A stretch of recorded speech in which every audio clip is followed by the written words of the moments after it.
So what I really need to do is give a big shout out to Yamaha New Zealand for coming through on all of the engine parts. Look at all these goodies. Got piston rings, new head studs, gaskets, cylinder head, bearings, O-rings. So massive shout out to Yamaha for coming through for that. We really appreciate your participation in this charity. Okay, so we've got all our valves in. Doop, doop, doop, doop. See how deep down those are? That is an absolute nightmare to get those collets on with the valve spring compressor in the way. Had some fine weather yesterday, so I Cerakoted the exhaust. It's sorted. So pretty much now I'm just going to start getting the engine components out, particularly the gearbox, and start getting those bits cleaned up to start assembling this engine. Okay, due to me ordering the wrong bearing shells for a couple of the conrods, genius, I'm going to carry on with some other stuff on the bike, probably sort out the switches for the bars, and maybe put together some of the less important stuff, just so I'm not treading water. So, blah blah blah blah blah. I forgot to turn on my microphone. So I'm pretty sure I'm talking about my lights here, and I've got a look of happiness on my face. But what I can tell you is my correct bearings arrived. Thank you very much, Yamaha. That was my fault, and I appreciate you guys getting those to me as quickly as you can. So there they are, ready to go, new bearing shells, and we're going to get those into the engine now. Now, for those of you that watched the first video of me tearing the engine apart, you remember that I cracked the casing. Well, this is the repair. Our good mate Brett over at Advanced Steel Engineering in Rotorua, he TIG welded that up for me and then machined the surface flat. So, yeah, no drama there, and good as new.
Once again, my microphone is not plugged in, so I'm going to be really careful next time that I make sure my mic is plugged in. So these are the conrods here. You can see that's the little end and that's the big end bearing. Sorry, small end and big end. See there, that's what it should look like on the crankshaft. Spins nice and smoothly. These caps that go on the end of the conrods have to go back in the same position, and I'll show you in a bit how I mark those. Bearing shells are made out of a white metal. There's no rolling parts there. It's just finely machined so that there's oil clearance, so that the conrods, obviously they have a layer of oil, and that's what makes them not wear out, and that's what it actually rides on. It doesn't actually ride on the bearing. There's oil in between the bearings and the crankshaft. Here you see the conrod. I've marked there that I have torqued them up so I don't forget, but that's how it should spin nice and freely, and I get them all on there now. Here's the conrod on the next cylinder, and you can see there, I'm about to show you, I've used the dot punch to mark it. It looks like there's two on there, 2 marks, and then I mark just across the cap as well, so that we make sure that we get the right cap to the right conrod when we're putting back together, and the orientation is also the right way around.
So we're going to have a quick look at the pistons here and talk about piston rings.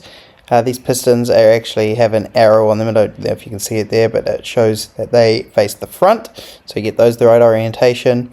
And then when you put new piston rings in, you do have to make sure that they're gapped correctly, and what that entails is grabbing a ring. I've already put the other rings on, so there's an old one. You stick the ring inside the cylinder like that in the bore, and then you push it down about this manual cord for about 20 mils down, and then you use your feeler blades to measure the gap between the ends of the ring, because if it's too small it'll bind up when it gets hot.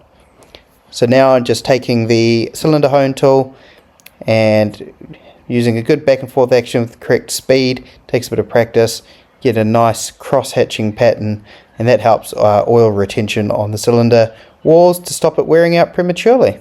You have a look in there, hopefully you can see a good cross hatch pattern. Wants to be about 45 degrees, and then like I said, that holds oil up on the cylinder walls and helps with lubrication.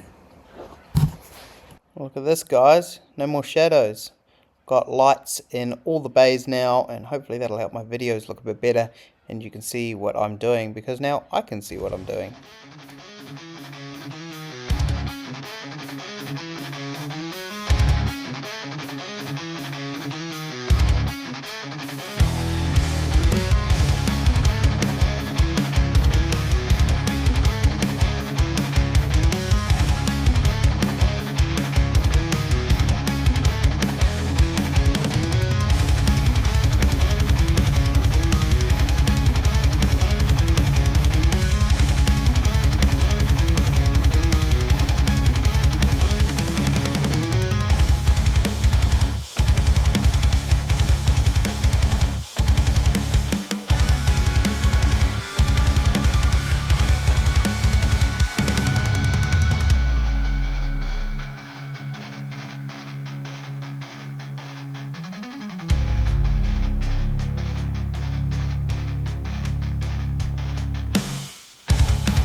Okay guys, sorry, I guess I stuffed up and didn't video the bit you probably all wanted to see, and that was putting the engine in. But the engine's in, have a look. Engine's in.